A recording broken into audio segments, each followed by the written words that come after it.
اس لیے کہ بڑا آدمی وہ کچھ بھی کرے، لوگ الناس علی دین ملوکہم، جو بڑے بڑے جو جس مذہب پر ہوتے لوگوں کا وہی مذہب ہوتا ہے۔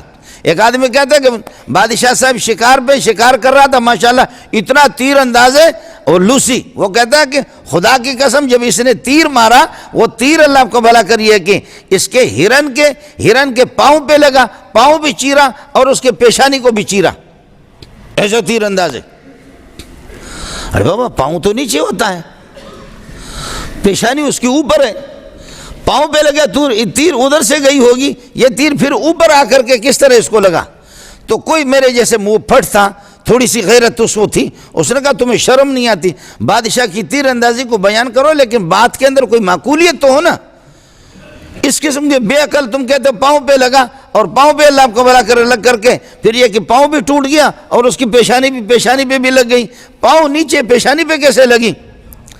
تو لوسیوں کی کمی نہیں ہے، جب جو تنخواہ لیتے وہ تو اللہ آپ کا بھلا کرے کچھ نہ کچھ کرتے۔ یہ ہمارے بڑے بڑے مولوی ہوتے ہیں، ان کے جو چمچے ہوتے ہیں وہ بھی ان کے لیے وہی کام کرتے، ان کے یہاں انصاف کی کوئی چیز نہیں ہوتی۔ معاف کیجئے گا، یہ تو ہوتا ہے۔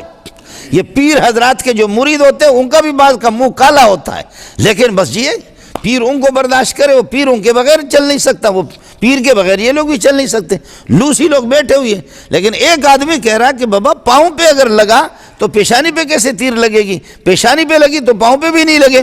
لیکن ظاہر ہے کہ جو تنخواہ کھا رہے جس کا کھاؤ اسی کا گاؤ، اس نے فوراً کہا، کہنے لگے کہ نہیں ایسا مسئلہ نہیں تھا، وہ کسی درخت پر ہرن کھڑا تھا اور اپنے سامنے والے پاؤں سے اپنے پیشانی کو کھجلا رہا تھا، ادھر سے اس نے تیر مارا، پاؤں پہ بھی لگ گیا پیشانی پہ۔ واہ!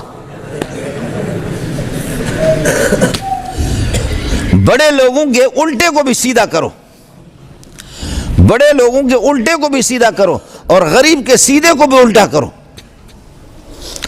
بڑے لوگوں کا الٹا بھی سیدھا اور غریبوں کا سیدھا بھی الٹا،